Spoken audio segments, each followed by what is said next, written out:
This PPT Presents broadcast is brought to you by TechWitch Detroit. TechWitch Detroit for all your IT needs. Please visit us on the web at techwitchdetroit.com. TechWitch Detroit, we can help. All the opinions expressed on this show are those of the host or guests and do not necessarily represent the views of Pagan Pathways Temples or its affiliates. Welcome to PPT Presents, episode 38. Thank you for listening. Today on PPT Presents, we have It Makes You Think with Cynthia Day and Fir, along with the rest of the kitchen group, including Howard Day and Trav. Today they'll be talking about counterintuitive holiday times. It should be a really fun discussion with the four of them. After that, we have the Conversation Corner with Diana and Nancy Gladstone. They'll be talking about how to combat the holiday blues. Thank you so much for listening and enjoy the rest of your week.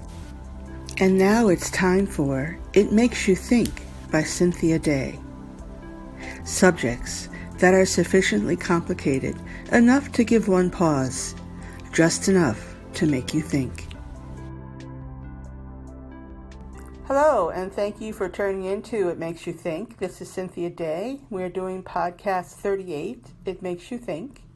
And our topic today is counterintuitiveness in this holiday season. We have the kitchen group again tonight with Howard. Say hi, Howard. Hello, Howard. And Fir. Say hi, Fir. Fir. And Trav. Say hi, Trav. Hi, Trav. All right. We're talking about counterintuitiveness in this holiday season 2020 during the pandemic. And it's we're taking off from one of Howard's devotionals that he did a couple weeks back on the fact that at a time when everyone is so used to gathering together, we all have to stay so far apart just to keep us safe for hopefully the next holiday season in 2021, when hopefully we'll be able to gather together again as we usually did. You know, hopefully sometime before then, but definitely, hopefully for the next holiday season, because it's hard. It's really hard. You've got children and grandmothers and grandpas and uncles and newlyweds, and they all want to get together with their family this time of year, whether it's for Thanksgiving, Hanukkah, Christmas, Yule, you name it. And we just shouldn't, really are taking a chance if we do. You know, after the Thanksgiving holiday, when so many people traveled and the CDC was begging people, please don't travel, please don't visit, and they did anyway. We're still waiting to see what kind of a surge in the pandemic numbers that will bring. Yeah, it's a scary thought, but it's going to make it worse. Well, with how testing goes and how cases form, we're not going to probably find that out, until Christmas. Yeah, about that. I was thinking maybe a week before. Yeah. Because it takes up to 14 days for it to manifest.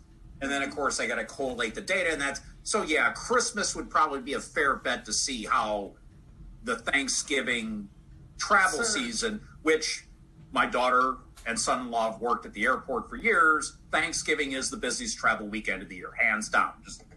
So, I am sure that we will get a mini spike, even though we're in, spike 2 now. It might go up just a smidgen because of this particular holiday travel weekend we just got past. Yeah, so it's with lack of direction from our current federal government, I think that spike is going to be a little bit more than a mini spike. Trying to be optimistic here, Howard. I really am. I know. It's going to spike like volleyball. Come on. Be wow. serious. Okay. Ooh. Yeah, that's the problem. That is the problem that I am afraid of.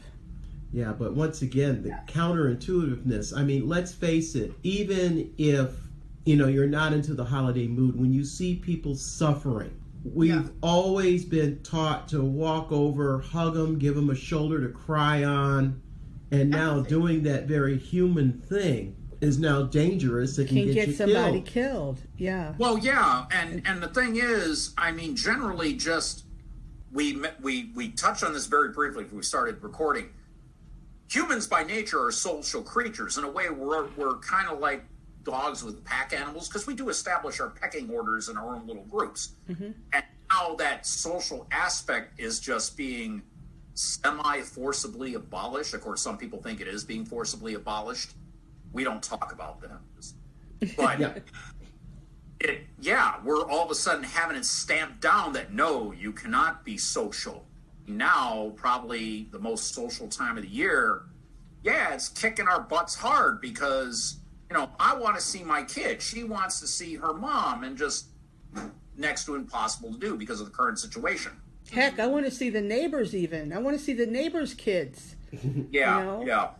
We don't have kids, actually, but we have neighbors' kids, and they're fun to watch playing outside and stuff. And they were playing outside this summer, but when things got worse, they stopped playing together. And it was getting scary because whereas the neighborhood had been around here pretty much full of people walking around and around the block and kids riding their bike back and forth up and down the street and playing basketball over there at the hoop, that just slowly started to die down. And now... Oh, no, I live in an apartment complex, and usually, and I've been there now 17 years, so I've had full summers where it's been nothing but kids playing around. Not this year. It has been the quietest summer in the 17 years I've lived at my apartment. And it just, again, the kids are even being indoctrinized to not be social. And kids, we lose our socialization as we get older because as we adults, we learn the concepts of personal space and boundaries. And kids don't have that. You see them. They're all together. They're sharing drinking things. They're practically sharing snot. I mean, they're little petri dishes. I was not. I don't know if that's right for consumption, but okay. But yeah, we get the idea. Have you ever seen pink eye float through preschool? Everybody got it. Everybody got it, yeah. That's not pink eye. That's a living dead. No, anyway. But the fact of the matter is children actually need this socialization period. This is the time. That's part of their upbringing, and for them not to get it, I think is going to prove to be very, very detrimental to our society as a whole down the line. You're going to have a generation of people less antisocial than usual. Yeah, we'll have a whole generation of germaphobes. Less social. Thank you. Yeah, that's very, very hygiene conscious, germophobic kids, which isn't necessarily a bad thing. Yeah, that's pretty good in most respects. Yeah. Oh no, the germaphobes right now and the and I'm not belittling them. I'm not. If you are that mindset, I'm not trying to belittle you. But right now they're going, we were right. We told you, and they're just having a field day right now because they have that feeling. It's like, see, there's a reason why we were like this, and now you all have to, The fact of the matter is they're getting it too, though. Yeah. With something that's airborne, they're getting it too. And the problem isn't so much that it's airborne, because, heck, the flu is airborne. The problem is that we have no immunity to it. Absolutely none. The coronavirus is an offshoot, a derivation of the SARS virus, which was airborne. So, yeah. Yeah. Why they're asking us to wear masks, because it is airborne. Yeah. So and we have no immunity to it. We're in the same situation as the American Indians were. With smallpox, right. And we could be decimated. And the way things are going, I hope that doesn't happen, because I don't know how we'll be able to maintain a reasonable civilization. Our infrastructure and everything. Yeah, infrastructure and everything. 270,000 people now dead already? Yeah, something like that. Yeah. And it just, us wearing masks and being antisocial, yes, for our sake, we have to do it. Problem is, this season, it's proving hard because I think not only because just it's the season, whatever holiday all of you celebrate, but because we've been isolated for most of this year, we want that contact now more than ever. There is, and every so often, psychology comes up with a pop psychology term. affluenza, rich people murdering because they don't know the rules. Oh, well, we didn't know that skin hunger. Yeah. Us are feeling it right now. We can't eat friends right now because of all this. So they came up with this term skin hunger. Actually, no, that's an old term. Okay, see, I was 6 months ago years old when I heard it, so. Well, they got it from when they had, I believe they called it skin hunger or something just like that. When they did these experiments and they found that children that are not touched, infants that are not touched, will fail to thrive. Okay. They need touch from humans, or they will fail to thrive no matter how much you give them to eat. They won't thrive. And so they get skin hunger, and humans need touch from other humans. And we can't get that right now unless we have a partner with us. But there's so many out there that don't have a partner, and I feel for them so, because everyone they come in contact with they're taking a risk. If they get in contact with people, we have what we call our interpersonal bubbles. And Howard and I are in a bubble, and some of the people in the temple are in a bubble. With a board, and for the most part, the four of us were in a bubble. But we decided, because the numbers were so bad, that we would split up our bubble for this podcast and do it over Zoom.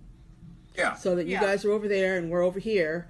Yeah, we're over here in Fir Nation, and what do you guys, do you call your homestead any name? Or, like, my apartment, it's been known as Command Central for, 10 years due to my show, so. I don't know. Have a name for the We don't have a name for our house yet. We've been here 15 years, and we have failed to give it a name. Yeah. Which Why do I really feel like bad the principal about in that. Back to the Future and want to say, with a rolled up piece of paper, slacker? Yeah. Well, we've never, I guess we could just call this the Van Buren house. We It makes could. it sound schwanky, like you need to be saying it with a pinky up, Howard. Well, Van Buren my old house. house was called Kingston House.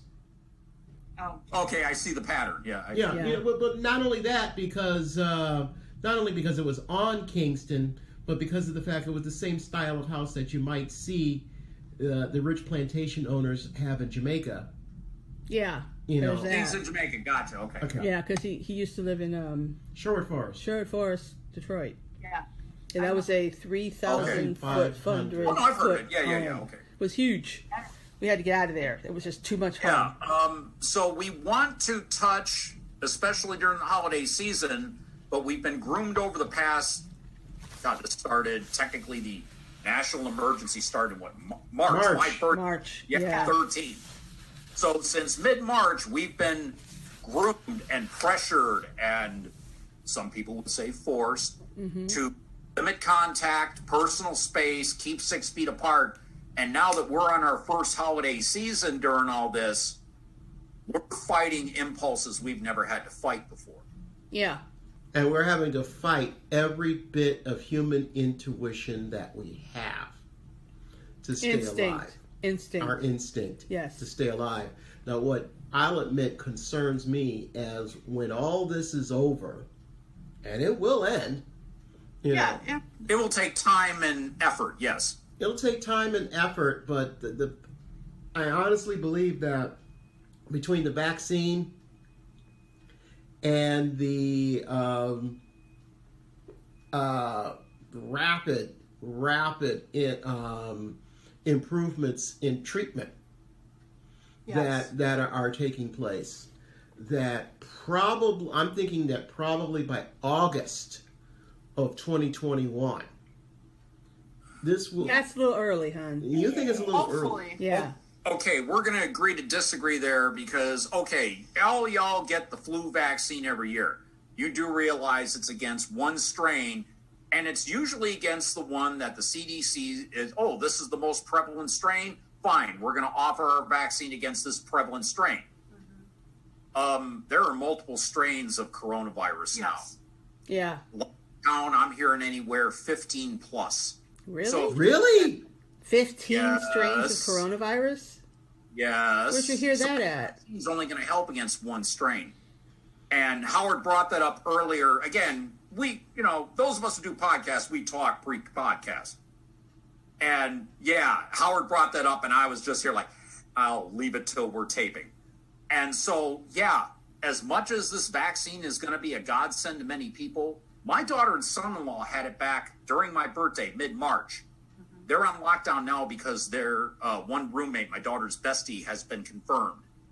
Mm-hmm. She's tested positive. So my daughter's texting, yep, see y'all on New Year's, because I wanted my daughter over Thanksgiving, and I found that out. Just so with this vaccine, yes, it will help, but considering there are multiple strains, it'll help some. Because you know how viruses are. They mutate. They mutate due to their environment. And in fact, it's like, why do you think we're getting certain diseases back now, even though we've had antibiotics now for 100 years?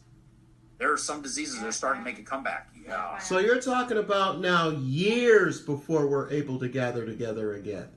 Fauci, how does he say his name? Fauci. He's saying the end of next year. So about a year from now. Yeah, I could see that. That's if Biden, he's already put out, our president-elect, he has no problem with the 6 to 8 mandatory mask mandate. Mm-hmm. Boom, national. You wear a mask. If you're out without a mask, you shouldn't be out. Mm-hmm. Yeah. You have a mask on. One thing that because we need to do it.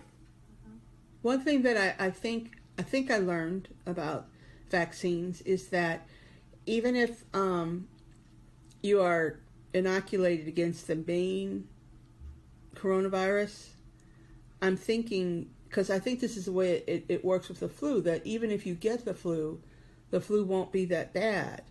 Yes. And even if you get a different flu, it won't be as bad if you get the shot. Because you've already got partial immunity. Right. You've got your defenses up and running. What it is with the flu is that and a lot of people, oh, no, it's not like that. Yeah, I know medical people. One of them's been a nurse for 30 years. I've talked to her about that. I told Snapper. Mm-hmm. Okay.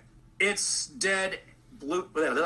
Let's try again. The mouth works. Dead influenza antibodies. Yes. Right. So, yeah, they're not living antibodies, but your own immune system kicks in and says, flu, kill them.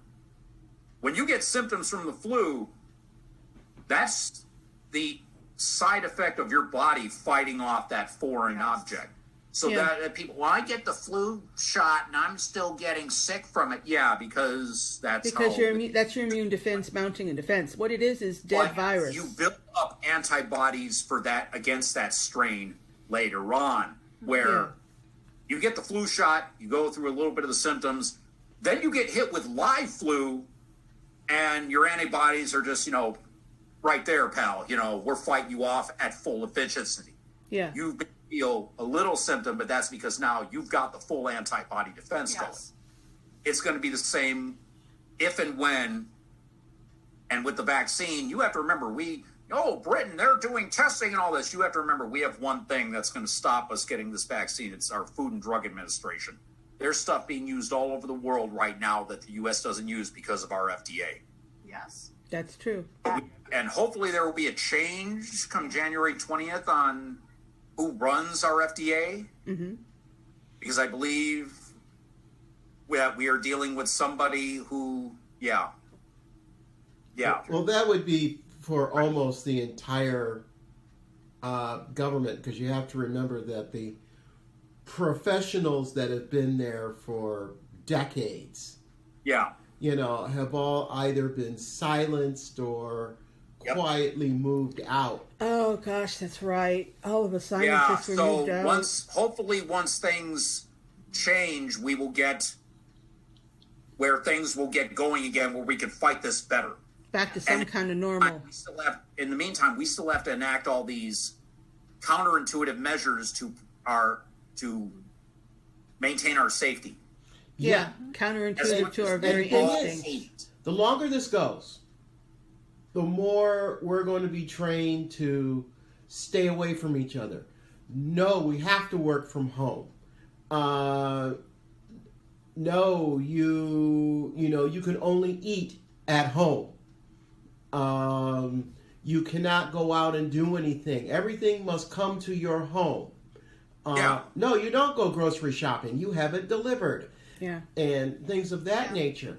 Now, what I'm concerned with is once all of this is done, you know, and according to quote unquote the scientists, it is safe to go back to somewhat near normal life. Will we be so inoculated for this that we don't go back to being together again? We just well, I don't. I think the social aspect. Yeah, we're gonna. But let's face it. Do you really want to go out and deal with stores and other customers and all that, or are you going to maintain? I want my food brought to me. Actually, because the personal, and I don't know. I'm not going to get into trademark names here. We all know who the two biggies are. A lot of people are going to be like, I don't have to go out and deal with cranky customers and cashiers and all this and parking. Yeah, I'm going to stay home and let people do shopping for me. Yeah, a lot of this is going to stay. But I'm not going to, the grocery store anymore. There are a lot of people who are going to like the fact that they can pick up groceries at their front door. It just concerns me that the more we change, the more people that we kick out of the economic system. That's true. That's true, because there'll be less need for people in the stores to serve people in the stores. Right. When you move to a strictly internet-based type of retail economy, yes. The first thing, and this was when I was in college, they were talking about this. Needs can be met robotically. Yes. And you just look at what Amazon was trying to do with the delivery drones. And it is possible in a gigantic Amazon warehouse to have everything labeled so that it can be read by a computer card reader, grabbed by a robot, placed on a pad, drone comes down, grabs package, flies it out the building, flies it to your backyard, drops it off. Not one human has touched your package. Oh, yeah, no. At my old job, I worked in a warehouse for over 27 years.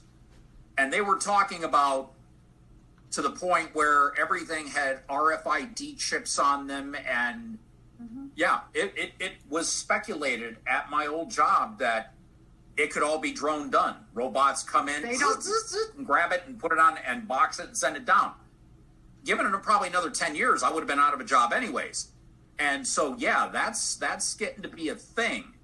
But when I do go to the store, I'm bumping more into the people pulling the big carts and I'll say the name, Kroger. I mean, we all know where Kroger is. I'm bumping more into the people with the employees pulling them big blue carts with all the paper bags on them than I am customers now. Yeah. Because shopping this the shoppers. curbside service or it's delivered to you has become so popular. The shipper shoppers, I don't know what you call them. It depends on what service. Shift is the big one. Which are the two big ones. My best friend used to work for Instacart, and Carrie used to work for Shipt. So I know how popular those are. Yeah. And these people go through trying to get people their groceries now. And I think even after all this has calmed down, we're going to be social as all get out, but we're still going to want our groceries delivered to us. So I think it's going to be sort of a happy medium. Yeah, I think it's a new industry, and I think it's going to stick. One of the things, though, that is affected by all of this is religious organizations such as PPT. Everything we do right now is on the web because we do not have enough room in our building to socially distance for more than just a few people. And so we're doing everything on Facebook and our Facebook community group, Pagan Pathways Temple Community. And we show things on YouTube, and we have our podcast that you're listening to now. But it's we're trying to figure out what more can we do as a religious organization to try to serve the community. Not only that, but you get limited. I mean, we can't even have music. Well, that's the thing with Facebook. You need pod-safe type music because, like YouTube, if you're playing music in the background, you will get bumped. When I do my live stream of my show, I have to turn down certain songs that are not under Creative Commons or my gets yanked or muted because Warner Group Limited management, they found a song you were playing, and I've got it at 1% volume, and Zuckerberg can still hear me. Yeah. I've had to do my I live stream my dementia radio show. I've had to do 3 separate videos in one night because this kept happening. Wow. They're horrible with it. And you said you have a YouTube channel, so now you have to, I understand why you can't have music playing in the background. They have pod-safe music. I'm suggesting here, try to find something of a religious tone that is pod-safe and try that. Problem is, it's usually Abrahamic. That's the problem. Yeah. No, you could have just classic, maybe instrumental. That is a possibility. See, classical. Well, no, a lot of classical would be in public domain by now, so that could That's work. A possibility. But yeah, there would be. But we can't even chant our own songs, is what I was told. We cannot even chant our own songs, the pagan songs that we have. We can't chant. Oh no, because there is a artist, Voltaire, his YouTube channel, his song, he wrote and performed it. YouTube still called him on it. And I'm like, that's his song. Yeah, he made it, and YouTube is calling him on it. So yeah, it's going to be a really slippery weird. You do this as far as PPT and these YouTube masses you're trying to do. Services, masses. Rituals. Thank you. Rituals and ceremonies. You know, and it's hard. Yeah, my Catholic was showing. Sorry. Yeah, it's hard though because we went through Samhain this last time. Yes. And we did a live. It was this October 31st, and it was kind of nice outside. It was really, really windy. It was witchy windy. It was great, and we had a group of people in mass, and we did an outside ceremony, which was okay, but we couldn't sing because we were taping it. You know, and then we did in another outside ceremony for the full moon that evening. We couldn't sing at that one either. What was really sad is I think our choir director showed up for the Samhain service. Yeah, she did. And couldn't sing. Oh. Because we were taping it, you know, recording it for broadcast over Facebook. Yeah, it's difficult right now. Yeah. You know, and we are racking our brains trying to figure out what we can do for the community, for the pagan community, and for... I understand that you are trying to provide for your... Community, okay. At the very least, a means to help get through all this. Yes. Various stickler little... there's a word I want to say, I'm not sure I can say it. Rules and laws and regulations, it's hampering your ability to do what you feel you need to do for your community. In some ways, yeah. It's all get out. In some ways, it's frustrating as all get out, yes. But we really, we're going to find our ways through it. God is willing, we'll get through this, and we'll be able to offer at least some words of encouragement and some words of solace. Yes, solace and encouragement. I'm doing a sermon on Yule, the 20th, on a Sunday. I believe it will be at noon, and it's what we call the spiritual spark, and it's supposed to be about a half hour, 45 minutes long. I'm going to try to make it a half hour, 45 minutes long, and but yeah, we're going to try to do that every 2 weeks. Have a sermon of some sort from our different clergy members. We have a kind of like a guild of clergy. I'm trying to remember what do we call it. It's brand new, and I'm trying to remember what we called it for.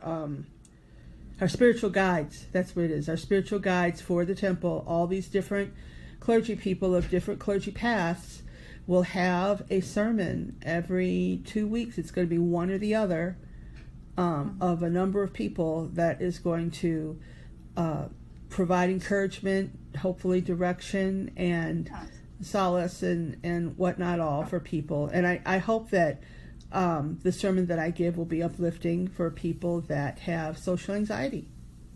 Because think about how hard it is for a person with social anxiety. they have a hard time getting with people in the first place. And now they really want to get with people and really, really can't, and it's difficult. So I'm giving a sermon on my own journey through social anxiety with a friend of mine. We can relate to this, Cynthia. During the first major spike back March, April, May, June, Fir is by nature an extrovert. Me, not so much. Cynthia, if you've known me for over 20 years, yeah, I'm more of an introvert than anything. Yeah. But even about June or July, I was really starting to get, you know what? I want to see people. Just the only people every day was my roommate and my now former coworkers. That's about it. It took we were 4 or 5 months where if we saw each other, I was talking to you through your passenger window. Yeah. Wave at you. Yeah. It got to her far more before it got to me. But even after a while, I'm just like, I want to eat the taillights off a dump truck. This is not helping this solitude. This was frustrating, yeah. It even got to me. I have to work in an office. Now, I get to work from home. I was working from home 2 days a week. Now it's going to be 3 days a week. I was working from home. But I still would see people in an office setting. Problem is, these are people that sometimes you really don't want to see them. And, these are like the last people you want to see, like your boss. Do you want the only person that you see on a regular basis outside of your bubble to be, your boss? I don't think so. Unless you're boss and you have a really good relationship. Unless you have a really good relationship with your boss. And if you do, you probably don't have a good relationship with your boss's boss. So, that's just the way it works. Howard, feeling a little called out here is my previous job, just saying. So, anyway, but I've only seen my best friend once in a year. My oldest friend, who is the closest thing I have to a brother. And you had to convince him why you couldn't see him because he was he doesn't listen to the news. No, he doesn't. So he was not up on this whole isolation thing. He just wasn't understanding it. And for Thanksgiving, it finally hit him at Thanksgiving. And so I was about to pick up the phone and tell him, no, I can't come and see you. And then he picked up the phone and said, I'm canceling Thanksgiving. Yeah. It finally got through. It finally got through to him, and it hurt. I could hear the hurt in his voice, and I was hurt. Like I said, he's the closest thing I have to a brother. Mm-hmm. Yeah. And I've seen him only, I think, once or twice this entire year. There are lots of heartfelt, painful stories like that out there. Yeah. And, and so everybody has a story, and it's so counterintuitive. Mm-hmm. It really is. And so now that this is being drilled into us, I'm just thinking that when, like as I said, the scientists say it's done. It's done. You can go back. Normal service is resumed, as the British would say. Yeah, but you know what? There are a couple of good things that have come out of this. And one of them is the idea of body autonomy. It's not okay to walk up to a lady and smack her on the butt anymore. It's not okay. Well, I mean, it never was, but now... Now everybody's going to be like, what did you just do? But that was becoming... Well, right at the end of the Me Too movement, it was but there are still people out there that just didn't have a respect for people's space. Didn't get the memo. Didn't get the memo, right. Mm-hmm. There's still people out there that just didn't get the memo, but now it's like a woman can say, step off from me, a lot easier now. A woman can say, you need to get out of my personal space right now. Yeah, and people will back her up. Well, yeah, also, I mean, there are men that, I'll admit this, and I am a card-carrying male. She can attest. There are men, women can just sit there and go, and that'll do it. And it's bad that women have to do that to maintain bodily autonomy. But we've had to go to that point. But it now has been enforced. You are correct. It has been enforced more so. And sadly, it's taken the conditions we're currently in to do that. And it shouldn't have. Yeah, but it really has made the importance of a person's personal space and a right to their own body very up front and center now. Yes, and bodily autonomy is especially important for women, but everybody has this now. And it's like all of us, we had parents and grandparents and aunts and uncles at holidays. Do the Bill Cosby bit. Oh, just come here and kiss your grandmommy. Oh no, not this time. Hugging even though you didn't want it. Yeah. And now we have taught our kids, okay, it's okay that if you don't want to hug grandma, you don't have to. And now because of everything going on, that has been enforced even more where like Howard said, we're going to have a whole generation of kids who personal space and body has a totally different meaning, folks. Bodily autonomy is going to be at the forefront of their upbringing and their mindset because of being raised in this now.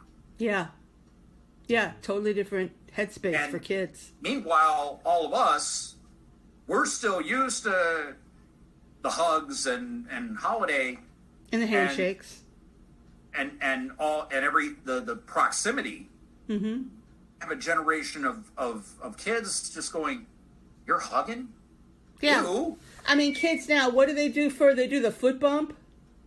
Yeah, that was great. Yeah, on TikTok, I saw that, the little foot bump as the guy's walking by and he's just switching off with each foot.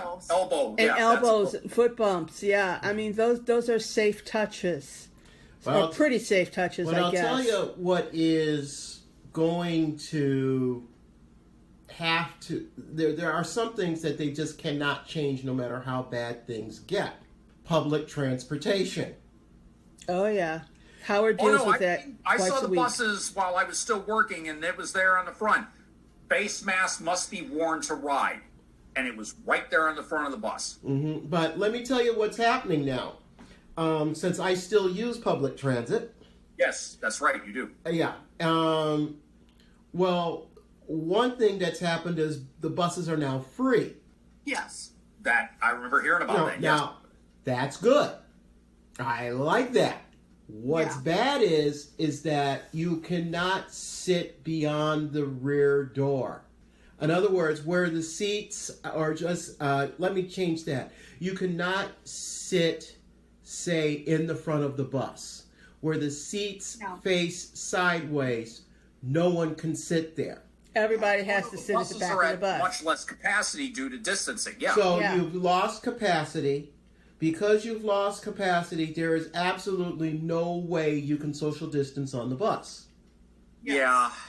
And They got to protect their workers. depending on where your stop is, you can get kicked off the bus. As soon as you get on, they'll say, I'm sorry, you have to get off. There is no room. Excuse me. Yes. That's not a new thing. That happened back when I was riding the buses. But yeah. You know, but now it happens a lot more Because there's a lot less space. because there's a lot less space on the bus, and a lot of bus companies, because the buses are now free, they've reduced their driver ranks. They can't afford money. Nothing is free in this world. It's got to come from somewhere. Yeah, you may not be paying to ride that bus, but somebody's still got to pay to maintain and run that So bus. you got to pay the driver, you got to pay for the fuel, you got to pay for the maintenance. Yeah. And the fact of the matter is, you're still going to have people crammed in like sardines, or it's going to take people 3 hours to get to work. Yeah. And so, like I said, there's some things they just flat out cannot change. And then if they say, okay, we're going to have everybody work from home, then you've got all these gigantic office buildings with nobody in them. Mm-hmm. And then all of a sudden, the services that were in these buildings go. Mm-hmm. And Oh no, because I know at the Penobscot building there was a little place called Document Express where you could get film developed and whatnot. And I had to go there for paperwork for my divorce. That business is going to go under because nobody's going to be It's free gone. because it's all shut down. It's Yeah. already gone. yeah, it's been gone. Yeah, it's It's gone. been gone. Oh man, Mhm. that was a little shot. It's a cool shop, huh? I understood. That was like 15 years ago that you were. But yeah, I understand that when things happen with everything, there's a ripple effect. Yeah. Yeah. Everything is And if I changing. can get a moment, I'm sorry, but humans are resilient creatures. Yes, there are changes that are going on, and there are things that are negative with this. But you know what? We have, in smaller populations, we have survived the plagues in various forms, the smallpox, the black plague, the black Polio. death, whatever it was called. But that was in smaller areas because we are now a global environment now. You could be in Japan in 15 hours. It doesn't matter. And back then, it would take you 3 years to make it to another country of size. But you got to understand, the kids aren't going to be as affected as everybody believes that they are. Yes, they had to spend a year homeschooling, which drives me fucking insane.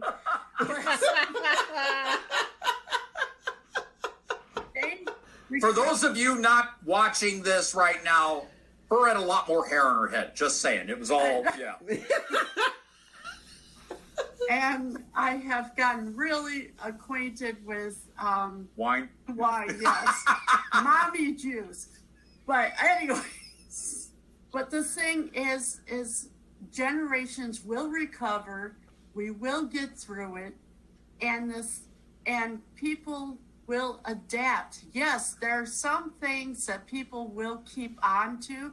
Like, I want to sit at home and order my toilet paper online instead of going to the fucking store. Feeling a little called out again here. And the thing is, but we still are social creatures. We still are going to reach out to each other. Yeah. Yes, we have, and we will keep on to some things like keeping personal space when necessary. But the thing is that there's nothing going to stop people from wanting to socialize with each other. Yeah. We are still going to want to hold on to those that we hold dear and near to us. But the idea that this is the end of the world, you know how many times the world has ended? Oh yeah. After every time the Lions won. Oh yeah, all of us have survived what? Y2K, the Mayan apocalypse. Yeah. Yeah. And this is a speed bump. Yes, it's a harder speed bump. Mother Nature is putting us in our fucking place. Oh yeah. Yeah. The fact You is, tell them. we will survive. And yes, we will lose some people on the way, and we will have to keep our manners in check. We will have to learn how to behave again. But the fact is that back in, was it the Spanish flu? Everybody was afraid that things were going to end. Nobody would be able to socialize again. I have seen pictures and documentation about how people used to have to run around with masks. Back in the 70s, 80s, did you run around with a mask on? No. No, because that was a long time ago. You did 20 years from now, people won't remember doing any of this shit that we're doing today. So I think they will. down. I think they will. The one thing about the Spanish it flu. won't be as worried about as we are now. But Yeah. the thing is, with that, we humans, yes, that is the one thing that. Everything changes. Well, that's the thing. The one capacity of humanity is that we are adaptable. We have survived yes. hundreds of thousands of years, and those who do not adapt, and we all know which people right now we're referring to, Be nice now, Trav. They will die out because they will not adapt. Those of us who conform to these standards that we need for survival will adapt and grow and change and move on. Those who do not will be left behind. That is Darwinism. Yeah, you're right. Not only social, but physical Darwinism. Those who do not adapt to current surroundings in the environment end up dying off. Do you see any dinosaurs around? Nope. This is where I drop the mic. Yeah. If I brought So, I think that Fir is absolutely right that we are going to go on. I think Fir is absolutely right that humans are incredibly adaptable. And I think that Fir is absolutely right that we probably don't have as much to worry about as we think we do. It's just going to suck for a while. Okay. Yeah, it's just going to suck for a while. Recording this, Cynthia? What? You are recording this? Yes. Okay, good. Yes, dear, you were right. Oh my goodness. I want a copy. Okay. If anybody could see me right now, you could have driven a truck through my jaw. Oh my It gosh. was on the floor. Trav said That's Fir the was only one. right. And be warned, that's the only one you're getting. Anyway, Cynthia. And on that note, I think we're going to try to end It Makes You Think. And we're going to try to stay on that positive note here that even though we're going into the holiday season with Yule and Christmas and whatnot all, that we're going to get through it. That, yes, it's counterintuitive, but like you said, Darwinism, those who can adapt will live on. We just have to remember that Fir was right. Well, yeah, there's that. Fine. Yeah. Yeah, she was right. But and pagans as a whole are incredibly adaptable people because we don't tend to shun science for one, and so we tend to pay attention to what the earth is trying to tell us, what Mother Nature is trying to tell us, what the goddess is trying to tell us. We pay attention to that. And I think that in so doing will be our survival. Yeah. So I want to thank you all for listening and participating in It Makes You Think. And I want to thank our listeners for bearing with us for 47 minutes of this. Wow. Yeah. Oh, jeez. And we will get together with you in 2 weeks. Fir and I will have an interesting talk about something. And Really? yeah, something. And we'll be there for you. We'll be back. So thank you for listening. And that's It Makes You Think for today. Say goodbye, Howard. Goodbye, Howard. Say goodbye, Trav. Bye, Trav. Say goodbye, Fir. Bye, Fir. All right. And this is Cynthia Day saying goodbye. Bye-bye now. And now it's time for a conversation corner with the Gladstones. Hi, this is Diana Gladstone, Hi, this is Nancy Gladstone. and welcome to our conversation corner. Good morning, evening, afternoon, whatever time of day it is you're listening to this. For us, it's early in the morning because my mother woke me up. And she woke me up because she was having a bit of the holiday blues. Yep. See, my stepfather died a year and a half ago, and the holidays are really, really hitting her kind of hard this year. And she just wanted to talk about it. Yep, and she's not the only one having the holiday blues. A lot of us are. Yes.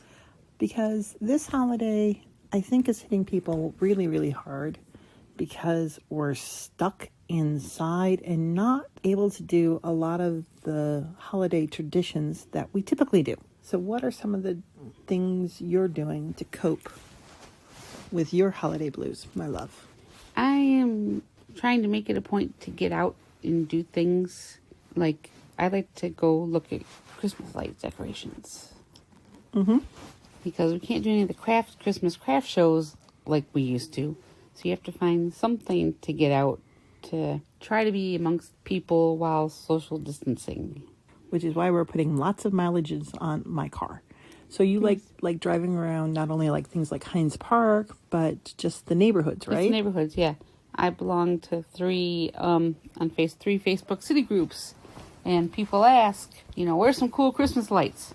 Well, I made a spreadsheet That's the accountant talking. of where these houses, or what the addresses of these houses are that people are posting on the 3 Facebook groups around us that I live at. All right, so for those of you who might be in the Southeast Michigan area, that means my wife has a spreadsheet of good houses from everywhere from Dearborn Heights all the way up through Farmington. Yep. So Dearborn Heights, Garden City, Redford, Livonia, Westland, a little into Plymouth. Yes, and Grosse Pointe made my list too because they say this house is magnificent. You still have to drive and see it. So if you want the list, please Facebook my wife at Nancy Gladstone. and she'll be happy to share it with you. Yes. All right, so in addition to that, are there any other things you're trying to do? I'm still working on that. We've been listening to a lot more Christmas music than normal. And watching a shit ton more of Christmas movies. I made the mistake. My wife found out that there are Christmas movies not only on the Hallmark Channel, but on Lifetime. I think our current total of what we've watched is close to 20, and there's still 30-something on the DVRs. Yes, we have 2 DVRs. And they're full of Christmas movies. One of them is Hallmark Channel. The other one is Lifetime Channel. Yes. Yes. So if you want to know the plot of any sappy Christmas movie that came out in 2020, buzz me and I can tell you. Well, they're all the same. Well, okay, the plot's very slightly. Okay, no, the storyline very slightly. The plot, you're right, is the same. But the storyline of who falls in love, what the almost kiss, and then the misunderstanding to the resolution to the final kiss. Yes. They're all pretty much the same. Yes.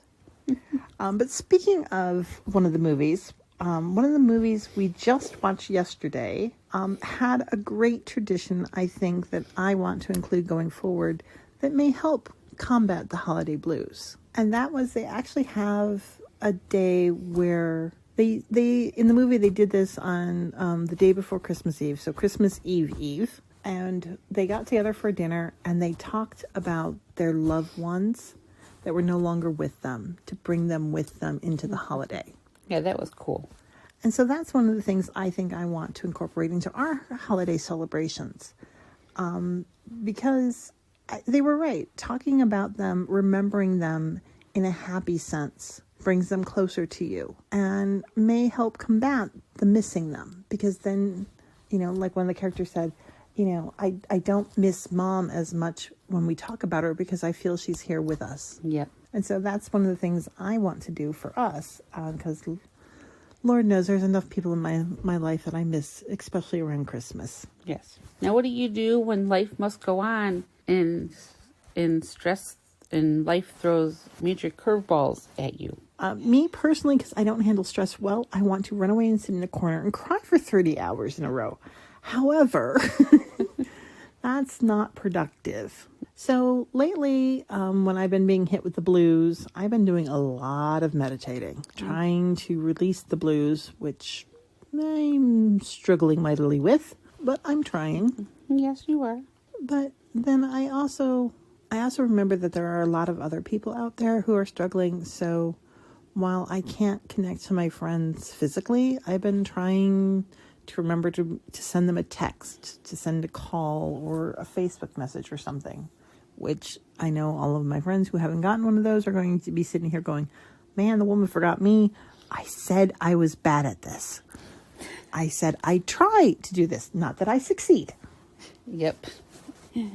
But I try to remember that there's a lot of us in this boat. That this holiday, especially with COVID, feels really, really weird. I mean, we didn't get to spend Thanksgiving, with extended family or friends.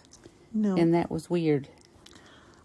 We baked cookies because, we usually have the cookie walk.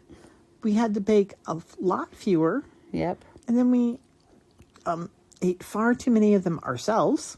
And then had to give them out to, we shipped them off to board members and some, and to our children in that. Yep. We have bags for our friends, and now we're trying to figure out how to get them to our friends. Hanukkah's coming up.